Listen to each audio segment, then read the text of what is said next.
മോളെ ഞാൻ ഇപ്പോൾ പ്രാർത്ഥിച്ചതേ ഉള്ളൂ കൃപാസനത്തിലൊന്ന് പോകണമെന്നും പിന്നെ മാതാവിൻ്റെ കാര്യങ്ങളൊക്കെ മോളെ അമ്മ കൊണ്ട് നിർത്തിയതുപോലെ എനിക്ക് തോന്നുന്നെന്ന് പറഞ്ഞു. എനിക്കത് കേട്ടപ്പോൾ ഭയങ്കര എന്തോ ഒരു എനർജി എൻ്റെ ശരീരത്തിൽ കയറിയതുപോലെയായിരുന്നു. ഞാൻ ഡിസംബറിലാണ് ഫസ്റ്റ് ഉടമ്പടി എടുത്തത്. ഉടമ്പടി എടുക്കാൻ വേണ്ടി ഞാനിവിടെ വന്ന സമയത്ത് ഫുള്ള് നെഗറ്റീവായിരുന്നു. നെഗറ്റീവ് എനർജി പുറകെ ഇല്ലേ, അതുപോലെ ഫുൾ നെഗറ്റീവായിരുന്നു. ഇവിടെ വന്ന് ഉടമ്പടി എടുത്ത് ക്ലാസ്സിന് കയറാൻ സമയമായപ്പോഴേക്കും ഞങ്ങൾ കൊല്ലത്തുനിന്ന് ട്രെയിനിലാണ് വന്നത്, 3 മണിക്കാണ് വന്നത്. അപ്പോൾ അതിൻ്റെ ഉറക്കക്ഷീണമൊക്കെ ഉണ്ടായിരുന്നതുകൊണ്ട് ആദ്യം ഞാൻ ക്ലാസ്സിൽ കയറിയപ്പം ഫോമൊക്കെ തന്ന സമയത്ത് ക്ലാസ് ഉണ്ടായിരുന്നല്ലോ ആദ്യം. ആ ക്ലാസ്സുള്ള സമയത്ത് ഞാൻ ആദ്യം സത്യം പറഞ്ഞാൽ ഉറങ്ങുകയായിരുന്നു. ക്ലാസ് പകുതിയും കേട്ടിട്ടില്ല, ഉറങ്ങിപ്പോയി. പിന്നെ ആവശ്യങ്ങൾ എഴുതാൻ വേണ്ട സമയത്ത് 6 ആവശ്യങ്ങൾ എഴുതിയിട്ടുണ്ട്.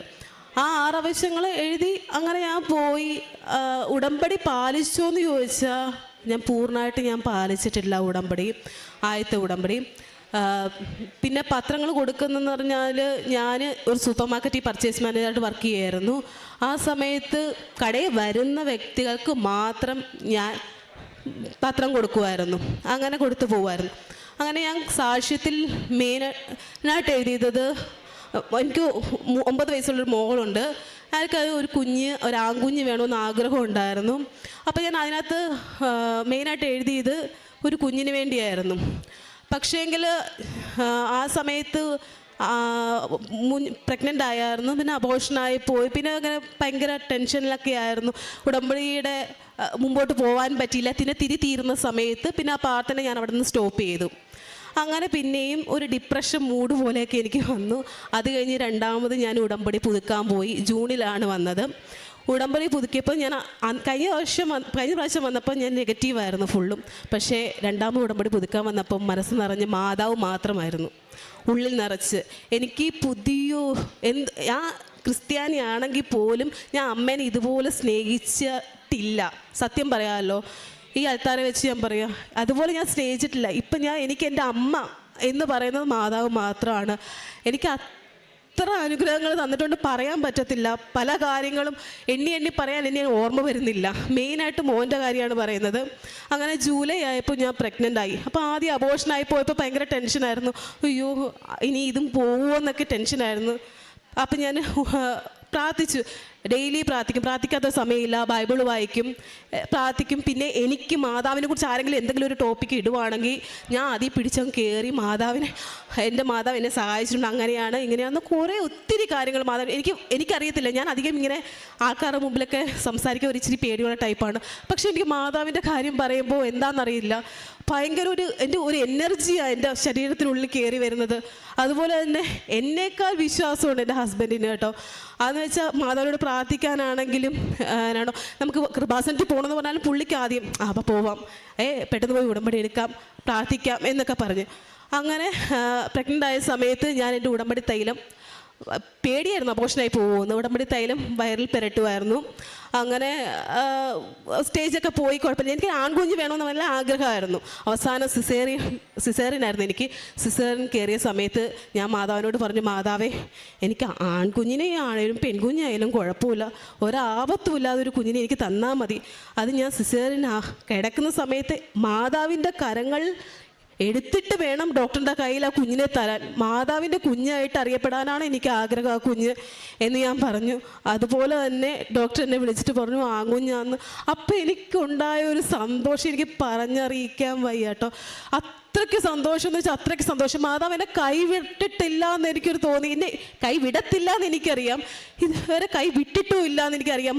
ഞാൻ എത്രയൊക്കെ കുഞ്ഞു കുഞ്ഞു തെറ്റുകൾ ചെയ്താലും മാതാവ് എന്നെ ക്ഷമിച്ച് എൻ്റെ കൂടെ നിൽപ്പുണ്ടെന്ന് എനിക്ക് അപ്പോഴാണ് മനസ്സിലായത്.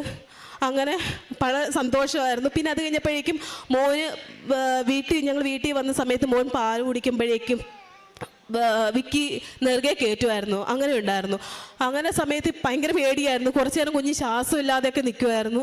അവസാനം ഞാൻ പ്രാർത്ഥിക്കുകയൊക്കെ ചെയ്തു, തൈലമൊക്കെ വെച്ച് പ്രാർത്ഥിക്കുകയൊക്കെ ചെയ്യുമ്പോൾ ഒരുവിധം കുറവുണ്ട്. അപ്പോഴും എനിക്ക് ടെൻഷനായിരുന്നു. അങ്ങനെ ഞാൻ ഇവിടെ ഗൂഗിളിനകത്ത് ഇവരുടെ നമ്പർ മേടിച്ചിട്ട് പ്രാർത്ഥനാ സഹായം അപേക്ഷിച്ച് ഇവിടെ ഒരു സിസ്റ്ററെ വിളിച്ചായിരുന്നു. സിസ്റ്റർ പറഞ്ഞു, മോളെ ഇനി അങ്ങനെയൊന്നും ഉണ്ടാവത്തില്ല, വിശ്വാസ പ്രമാണം ചൊല്ലി പാല് കൊടുക്കാൻ. ഈ നിമിഷം വരെ കുഞ്ഞ് പാല് കുടിച്ച് നെറുകെ കയറിയിട്ടില്ല. ഒരു കുഴപ്പവുമില്ല. മാതാവ് ആരോഗ്യവും ആയുസ്സും നൽകട്ടെ എന്ന് ഞാൻ പ്രാർത്ഥിക്കുന്നു കുഞ്ഞിന്. ഇതുവരെ എനിക്ക് മാതാവ് തന്ന കുഞ്ഞെന്നല്ല, മാതാവിൻ്റെ കുഞ്ഞിനെ എനിക്ക് തന്നെന്നാണ് എനിക്ക് അറിയപ്പെടാൻ ഇഷ്ടം. അതുപോലെ തന്നെ രണ്ടാമത്തേന്ന് പറഞ്ഞാൽ അമ്മയ്ക്ക് ശരീരത്ത് വെള്ളം കൂടിയ അവസ്ഥ, കിഡ്നി പ്രോബ്ലം ആയിരുന്നു, വെള്ളം തോനെയായിരുന്നു. അതുകൊണ്ട് വെള്ളം കുടിക്കാൻ പറ്റത്തില്ലായിരുന്നു. ഒരു തുള്ളി പോലും വെള്ളം, ഗുളിക കഴിക്കാൻ വേണ്ടി മാത്രം ഒരു വെള്ളം, അങ്ങനെ ഭയങ്കര കഷ്ടപ്പെടുന്ന ഞാൻ കണ്ടുള്ളൂ. അമ്മ മലമ്പുഴ പാലക്കാടാണ് താമസിക്കുന്നത്. അപ്പോൾ ഞാൻ പ്രാർത്ഥിക്കുമ്പോഴേക്കും ഉടമ്പടി തൈലം എൻ്റെ വയറിൽ പുരട്ടുന്നതിന് പോലെ തന്നെ അമ്മേനെ സങ്കല്പിച്ച് ആ ഉടമ്പടി തൈലം പ്രാർത്ഥിച്ച് ഇപ്പോഴേ കുറവുണ്ട്. അവർ നവംബറിൽ ഇവിടെ വന്ന് ഉടമ്പടി എടുക്കാൻ പോകുന്നെന്ന് പറയുന്നു. പിന്നെ അത് മാത്രമല്ല, മോളുടെ കാര്യം എന്ന് പറയുന്ന തൈലം വെച്ചെന്ന് പറയുമ്പോൾ മോൾക്ക് സ്കൂളിൽ വെച്ച് വീണ് കാല് ഉളുക്കിയിട്ട് നീരായി. കുഞ്ഞിന് കാല് കുത്താൻ വയ്യായിരുന്നു. അങ്ങനെ ഞാൻ വണ്ടിയിൽ നിന്ന് എടുത്തോണ്ടാണ് കുഞ്ഞിനെ, സ്കൂളിൽ നിന്ന് വന്നപ്പം വണ്ടിയിൽ നിന്ന് എടുത്തോണ്ടാണ് വന്നത്. അപ്പം പിന്നെ നടക്കാൻ പോലും കുഞ്ഞിന് തീരെ വയ്യായിരുന്നു. അങ്ങനെ ഞാൻ തൊട്ടടുത്തോട്ട് ക്ലിനിക്കിൽ പോയി അവിടെ ഡോക്ടറെ കാണിച്ചൊരു ഓയിൽമെൻറ്റ് തന്നായിരുന്നു. ആ ഓയിൽമെൻറ്റ് തേച്ച് കഴിഞ്ഞപ്പോഴേക്കും കുഞ്ഞിന് കുറവില്ല, ഒന്നുമില്ല. അപ്പം രണ്ടാമത് ഞാൻ തേക്കാൻ വന്നപ്പോൾ മോൾ എന്നോട് പറഞ്ഞു, അമ്മ എനിക്ക് ഈ ഓയിൽമെൻറ്റ് വേണ്ട, എനിക്ക് അമ്മയുടെ എണ്ണ മതി. അപ്പം ഞാൻ ആദ്യം ഒരു വിശ്വാസമില്ല, അയ്യോ അമ്മയുടെ തേച്ച എങ്ങനെ മാറാനാ എണ്ണ എന്നൊരിക്കൊരു വിശ്വാസം, ഒരു പാതി വിശ്വാസം ഉണ്ടായിരുന്നു തേച്ചാൽ മാറുമെന്ന്. പക്ഷെ എൻ്റെ മോൾക്ക് ഭയങ്കര വിശ്വാസമായിരുന്നു മാതാവിനോട്. മോൾ എന്തോ ചെയ്തു, ആ എണ്ണ തേച്ചാൽ മതി അമ്മ എന്ന് പറഞ്ഞ് വാശി പിടിച്ചു. ഞാൻ അങ്ങനെ എണ്ണ തേച്ച് കൊടുത്തു. 10 മിനിറ്റ് കേട്ടോ, 10 മിനിറ്റ്. എനിക്കിപ്പോൾ പറയുമ്പോൾ കൈ വിറയ്ക്കുന്നുണ്ട്. എൻ്റെ മോള് നടന്ന് അടുക്കളയിൽ എൻ്റെ അടുത്തോട്ട് വന്നു. അത് ഭയങ്കര ഒരു സാക്ഷി. എനിക്കറിയത്തില്ല എന്താണ് ഞാൻ മാതാവിന് എന്തോ കൊടുത്തിട്ടുണ്ടെന്ന് എനിക്കറിയത്തില്ല. പക്ഷെ മാതാവ് എനിക്ക് തോനെ എന്തൊക്കെയോ തന്നിട്ടുണ്ട്. അതിന് ഉദാഹരണമാണ് എൻ്റെ മോന്. പിന്നെ സമാധാനമുള്ളൊരു ജീവിതം, പിന്നെ ഹസ്ബൻഡ് ജോലിയുടെ കാര്യമൊക്കെ വെച്ച് ഈ നിമിഷം വരെ ഒരു കടബാധ്യത കൂടുകയോ അങ്ങനെ ഹസ്ബൻഡ് ജോലിയില്ലാതെ ഇരിക്കുകയോ ഒന്നും ചെയ്തിട്ടില്ല. അത് മാതാവ് തന്ന ഒരു അനുഗ്രഹമാണ്. അത് മാത്രമല്ല, കൃപാസനത്തിൽ പത്രം ഞാൻ രണ്ടാമത് ഉടമ്പടി എടുത്ത് കൊടുക്കാൻ പോയ സമയത്ത് ആദ്യമൊക്കെ ആൾക്കാർ മേടിക്കും, പിന്നെ കുറച്ച് പേര് മേടിക്കത്തില്ല. ആകുമ്പോൾ എനിക്ക് ഭയങ്കര വിഷമം. അയ്യോ എന്താ മേടിക്കാത്തവർ, ഇത്രയൊക്കെ പറഞ്ഞു കൊടുത്തിട്ട് അവർ മേടിക്കാത്ത എന്താണെന്ന് ചോദിച്ചപ്പോഴേക്ക് പിന്നെ ഞാൻ വിചാരിച്ചു, ശരിയാ, അവർ ചിലപ്പോൾ ആ പത്രം മേടിച്ചിട്ട് ചിലപ്പോൾ വായിച്ചില്ല, എന്തോ ചെയ്യും, ആ പത്രം വെറുതെ ആയി പോകത്തില്ലേ. അപ്പോൾ ഉപകാരമുള്ള ഒരാൾക്ക് കൊടുക്കുമല്ലേ ഏറ്റവും നല്ലത്. അങ്ങനെ ഞാൻ ഒരു വീട്ടിലോട്ട് കയറി പോയ സമയത്ത് ഒരു വീടിൻ്റെ വാതിൽ തുറന്നു നടന്ന സമയത്ത് ഞാൻ ചേച്ചി വിളിച്ചപ്പോഴേക്കും ആ ചേച്ചി ഫോണുമായിട്ടാണ് വന്നത്. ഫോണുമായിട്ട് വന്നപ്പോഴേക്കും ആ ചേച്ചി പറഞ്ഞു, ഞാൻ ചേച്ചി കൃപാസനത്തിലെ പത്രമാണെന്ന് പറഞ്ഞപ്പോൾ ആ ചേച്ചി എന്നോട് പറഞ്ഞു, ആ ചേച്ചി ഫോൺ വെച്ചിട്ട് പറഞ്ഞു, ഒരു അത്ഭുതത്തോടെ എന്നെ നോക്കിയത്, കൃപാസനത്തിലെ പത്രമോ? ഞാൻ പറഞ്ഞാൽ ആ കൃപാസനത്തിലെ പത്രം, കൃപാസനത്തിൽ നിന്ന് ഉടമ്പടി എടുത്തിട്ട് വരുന്ന അതിന് പത്രം തരാൻ വന്നാന്ന് ചോദിച്ചു.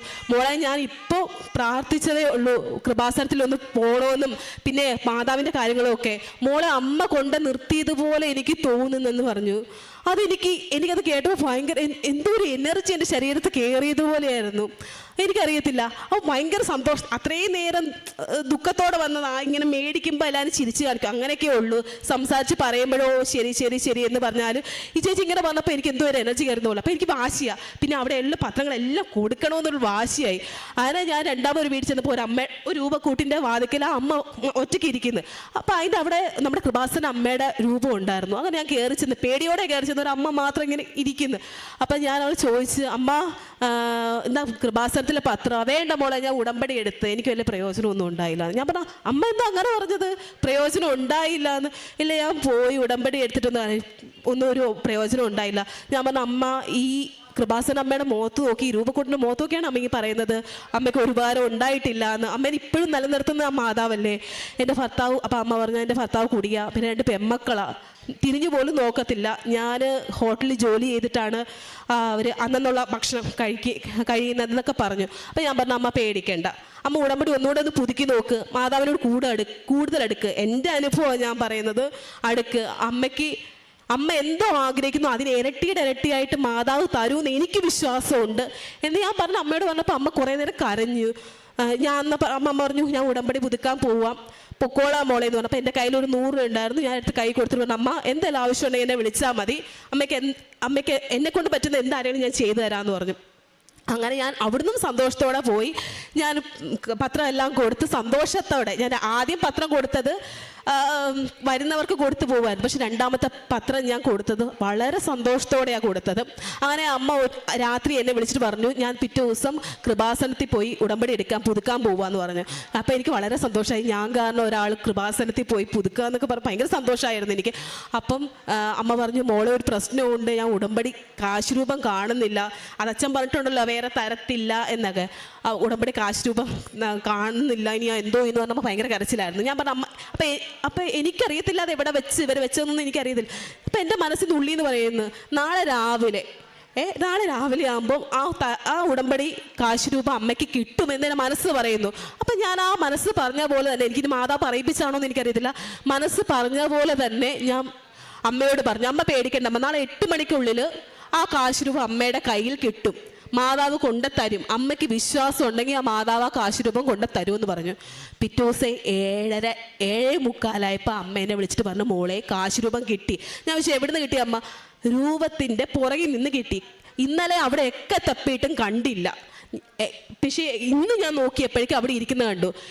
അപ്പം ഞാൻ പറഞ്ഞു, അമ്മയ്ക്ക് ഇന്നലെ വിശ്വാസത്തോടെ എല്ലാവർക്കും അമ്മ തപ്പിയത്, ഇന്ന് വിശ്വസിച്ച് തപ്പിയപ്പോൾ അമ്മയ്ക്ക് കിട്ടിയതായിരിക്കും എന്ന് പറഞ്ഞു. അപ്പം എനിക്ക് ആ അമ്മയിൽ ഒരു ഉണർവ്, മാതാവിൻ്റെ ഉണർത്താൻ പറ്റിയതിൽ എനിക്ക് ഭയങ്കര സന്തോഷമായിരുന്നു. അങ്ങനെ പല ചെറിയ കാര്യങ്ങൾ പോലും മാതാവിന് കുറേ കാര്യങ്ങളുണ്ട്, എനിക്ക് പറയാനിപ്പോൾ ഒന്നും ഓർക്കുന്നില്ല. മെയിനായിട്ട് ഈ 2 കാര്യങ്ങളാണ്. അപ്പോൾ എനിക്ക് ഇവിടെ വന്ന് സാക്ഷ്യം പറയാൻ അനുഗ്രഹം തന്ന എൻ്റെ അമ്മ മാതാവിനും ഈശോയോടും ആദ്യം ഞാൻ നന്ദി പറയുന്നു. പരിശുദ്ധ അമ്മയുടെ മധ്യസ്ഥതയിൽ ഇപ്പോൾ ഈ പ്രേക്ഷിത പ്രവർത്തനത്തിൻ്റെ ഇവിടെ എല്ലാ സാക്ഷ്യങ്ങളും, അല്ലെങ്കിൽ ഒരുപാട് സാക്ഷ്യങ്ങളുടെ ആരംഭം ഇതുപോലെ ഈ ലഭിച്ചൊരു പത്രമാണ്. അപ്പം ഒരു പക്ഷേ അത് ഇവിടെയുള്ള ഏറ്റവും മനോഹരമായിട്ടുള്ള ദൈവാനുഭവങ്ങളെല്ലാം ആരംഭിച്ചിരിക്കുന്നത് ഒരു പക്ഷേ ആരെങ്കിലും വെച്ചു മറന്നതോ കൊണ്ടുകൊടുത്തതോ ആദ്യം വേണ്ടെന്ന് പറഞ്ഞ് ഉപേക്ഷിച്ചിട്ട് പിന്നെ തിരികെ എടുത്ത് വന്ന് മാതാവിലേക്ക് വന്നിട്ടുള്ള ഒരു ബഹുമാനപ്പെട്ട അച്ഛനെപ്പോഴും പറയും, ഒരു മാതാവിൻ്റെ ഒരു കരം അതിനോടൊപ്പം ഉണ്ടെന്നുള്ള കാര്യത്തിൽ ഒരു പക്ഷേ ഒരു സംശയവുമില്ല. അതുകൊണ്ട് തന്നെ ആയിരിക്കണം ഒരു പക്ഷേ ഇതിനെ തകർക്കുവാനായിട്ട് ഒരുപാട് പ്രശ്നങ്ങളും പ്രതിസന്ധികളും ആദ്യ കാലഘട്ടങ്ങളിൽ ഉണ്ടായത്. കാരണം ഇതിലൂടെ ഒരുപാട് പേര് ഈശോനെയും മാതാവിനെയും കാണും എന്നുള്ള ഒരു ദൈവിക പദ്ധതി അട്ടിമറിക്കുവാനായിട്ട് തുടക്ക കാലഘട്ടത്തിൽ ഇന്നും ഉണ്ടെങ്കിൽ തന്നെയും അതിന് മുകളിലേക്ക് ദൈവാനുഭവം വളർന്നപ്പോൾ അത് ഒരുപാട് സബ്സൈഡ് ചെയ്തിട്ടെങ്കിലും ഈ ഒരു ദൈവിക പദ്ധതി ആരംഭിക്കുന്ന അങ്ങനെയാണ്. ഏതോ ഒരു വ്യക്തി പ്രേക്ഷിത പ്രവർത്തനത്തിൻ്റെ ഭാഗമായിട്ട് കൊണ്ടുകൊടുത്ത ആ ഒരു പത്രത്തിൽ നിന്നാണ് ഈ ഒരു സാക്ഷ്യം ആരംഭിക്കുന്നത്. ഒരുപാട് സാക്ഷ്യങ്ങളെല്ലാം ആരംഭിക്കുന്നത് ഒരു പക്ഷേ സ്നേഹത്തോടെ മേടിക്കും, ചിലർ ദേഷ്യത്തോടെ, എന്ത് തന്നെയാണെങ്കിലും അതിൻ്റെ ഒരു ആരംഭം എപ്പോഴും അങ്ങനെയാണ് ഇതിൽ ആരംഭിച്ചിരിക്കുന്നത്. അപ്പോൾ ഒരു കുഞ്ഞിന് വേണ്ടിയാണ്, ഒരാൺകുഞ്ഞിന് വേണ്ടി തന്നെ 9 വർഷങ്ങൾക്ക് ശേഷം ഒരു കുഞ്ഞിന് വേണ്ടി ആദ്യൊരു കുഞ്ഞൊരു അബോർഷൻ ആയതിനു ശേഷം ഉടമ്പടി കുറച്ചും കൂടെ വ്യക്തമായിട്ട് പാലിക്കുവാനായിട്ട് ശ്രമിച്ചു എന്നുള്ളതാണ്. അപ്പോൾ അതിനുശേഷം പെട്ടെന്ന് ഒരു കുഞ്ഞിനെ ലഭിക്കുവാനായിട്ടുള്ള സാഹചര്യങ്ങളെല്ലാം ഉണ്ടായി. ഉടമ്പടിയിലെ വസ്തുക്കളൊക്കെ ഉപയോഗിച്ചിരുന്നു. അതിൻ്റെ ഫലമായിട്ട് ആ കുഞ്ഞുമായിട്ടാണ് ഇന്ന് ഈ ഒരു ചെറുപ്പക്കാരായിട്ടുള്ള ഈ കുടുംബം നിൽക്കുന്നത്. നിങ്ങൾക്കറിയാം, ഈ ഒരു കാലഘട്ടത്തിൽ തൻ്റെ ഈ ഒരു ചെറുപ്പ കാലഘട്ടത്തിൽ ഇങ്ങനെ ഒരുപാട് കുടുംബങ്ങൾ ഇവിടെ സാക്ഷ്യം പറയുന്നുണ്ട്. അപ്പോൾ അവരൊന്നും വ്യക്തമായൊരു ബോധ്യമില്ലാതെ ആരും മൈക്കെടുത്ത് പ്രത്യേകിച്ച് ദൈവാനുഭവം പറയുന്നില്ല എന്നുള്ള കാര്യം നമുക്ക് എല്ലാവർക്കും അറിയാമെന്നുള്ളൊരു സത്യമാണ്. അപ്പം വ്യക്തമായ അനുഭവത്തിന് ഒരു കുഞ്ഞ് ഒരു സാക്ഷ്യമായിട്ടുണ്ട്. രണ്ടാമത്തത് കൂടെ നിൽക്കുന്ന കുഞ്ഞും ഒരു വ്യക്തിപരമായി ഇവരെ ഒരു വിശ്വാസത്തിൽ പഠിപ്പിക്കുവാനായിട്ട് ദൈവം തന്നെ ഉപയോഗിച്ചൊരു സാഹചര്യമായിട്ട് ആ കുഞ്ഞിൻ്റെ ഒരു സാഹചര്യത്തിൽ ഉടമ്പടിയിലെ തൈലത്തിനെ കുറിച്ചാണ് ആ സാക്ഷ്യം. ഇത് മോള് പറയും, ഞാൻ പറഞ്ഞു അമ്മ ഇല്ലെങ്കിൽ ഇടയ്ക്ക് ചോദിക്കും അമ്മ ഇല്ലെങ്കിൽ എന്തോ ചെയ്യും. അപ്പോൾ എൻ്റെ മോള് പറഞ്ഞു, എനിക്ക് മാതാവുണ്ട് അമ്മ, അമ്മ ഇല്ലെങ്കിൽ പണ്ട് ഞാൻ എന്ന് വെച്ചാൽ ഭയങ്കര അയ്യോ അമ്മ ഇല്ലാത്തൊരു ഞാൻ കരയുന്ന മോളായിരുന്നു. ഇപ്പോൾ പറയുന്നത് എനിക്ക് എൻ്റെ മാതാവുണ്ട്, എൻ്റെ മാതാവ് എന്നെ സംരക്ഷിക്കുക, എൻ്റെ അമ്മയേക്കാൾ കൂടുതൽ എൻ്റെ മാതാവാണ് എന്നെ നോക്കത്തുള്ളൂ എന്ന് മോൾക്ക് ഭയങ്കര വിശ്വാസം. എനിക്ക് 3 അമ്മമാരാ, എനിക്ക് എൻ്റെ മാതാവ്, ഞാൻ, പിന്നെ അവളൊരു ടീച്ചറുണ്ട്. അങ്ങനെ 3 അമ്മമാരാണ് അവൾക്ക് പറയുന്നത്. അത്രയ്ക്ക് മാതാവിനോട് കൂടുതൽ അടുത്തൊരു കുഞ്ഞാണിത്. പരിശുദ്ധ അമ്മയുടെ അപ്പം ഉടമ്പടി തൈലം പൂശിയതിന് ശേഷം അപ്പോൾ തന്നെ ഒരു വ്യത്യാസം ഉണ്ടായെന്നുള്ളത്. അപ്പോൾ ഇത് നമുക്ക് ഈ അനുഭവം കിട്ടുന്നവരെ ഇതൊന്നും ഒരിക്കലും നടക്കാത്ത കുറേ തട്ടിപ്പ് പരിപാടിയാണെന്ന് നമുക്ക് തോന്നത്തുള്ളൂ. നമുക്കതിൽ അത്ഭുതപ്പെടേണ്ട കാര്യമൊന്നുമില്ല. പക്ഷേ ഈ ദൈവാനുഭവം ലഭിക്കുക എന്നുള്ളത്, അപ്പോൾ ഒരു അല്പം വിശ്വാസത്തോടും തുറവിയോടും വരുന്നവർ പോലും വലിയ സാക്ഷ്യങ്ങൾ പറയുന്ന ഒരു ആൾക്കാരെയാണ്. അതിന് അമ്മ ഇതിനെ പൂർണ്ണമായിട്ടും സഹായിക്കുന്നുണ്ടെന്ന കാര്യത്തിൽ ഒരു സംശയമില്ല. ഇപ്പോൾ ഏറ്റവും അവസാനം പറഞ്ഞു നിർത്തുമ്പം കുടുംബത്തിലെ കാര്യങ്ങൾ ക്രമീകരിക്കുന്നു, ജീവിത പങ്കാളിയുടെ ജോലി ക്രമീകരിക്കപ്പെടുന്നു, അതിനേക്കാളും അപ്പുറം വിശ്വാസ ജീവിതം തന്നെ വലിയ രീതിയിൽ അനുഭവങ്ങളിലേക്ക് മാറുന്നു. കൂടുതൽ പ്രേക്ഷിത പ്രവർത്തനത്തിൻ്റെ സാക്ഷ്യം പറയുമ്പം ഈ പൗലോസ് ലീഹ സാവൂളിൻ്റെ അടുത്തേക്ക്, അത് പഴയ പൗലോസ്ലിഹായുടെ അടുത്തേക്ക് അനനിയാസ് ചെല്ലുന്നൊരു രംഗമുണ്ട് ബൈബിളിൽ. ഇതുപോലെ പത്രപ്രേക്ഷിത പ്രവർത്തനത്തിൻ്റെ ഭാഗമായിട്ട് ചെല്ലുന്ന കുടുംബങ്ങളിൽ പോലും, അപ്പം നമ്മൾ ഒരാൾ ഉടമ്പടി എടുക്കുമ്പോൾ അതിലൂടെ ദൈവം ലക്ഷ്യം വെക്കുന്ന അനേകരെയാണ്, അതെപ്പോഴുമാണ്. അപ്പോൾ ആ ഒരു ബോധ്യം നമുക്ക് ലഭിക്കും. അപ്പോൾ പരിശുദ്ധ അമ്മയുടെ വലിയ സാന്നിധ്യത്തിൽ ഒരുപാട് പേരുടെ, ഇപ്പോൾ ഒരു അമ്മയുടെ കാര്യം പറയുന്നുണ്ട്, വേറൊരു വ്യക്തിയുടെ കാര്യത്തിലും ഇപ്പം ഇങ്ങനെ ഈ കഥകടച്ച് ഇരിക്കുന്നൊരു ആത്മീയതയല്ല, കഥക് തുറന്ന് സ്നേഹത്തോടും പ്രാർത്ഥനയോടും ഇറങ്ങിത്തിരിക്കുമ്പോൾ ദൈവം കൂടെ നടക്കുന്ന അനുഭവങ്ങൾ നൽകുന്ന അനുഭവങ്ങളുള്ള ഈ ഒരു സാക്ഷ്യം ഉടമ്പടി എടുത്തവരെ എല്ലാവരെയും സഹായിക്കട്ടെ എന്ന് പ്രാർത്ഥിക്കുന്നു. നമുക്ക് കരങ്ങളടിച്ച് ദൈവത്തിൻ്റെ നാമം മഹത്വപ്പെടുത്താം. അത്യപൂർവ ദൈവാനുഭവം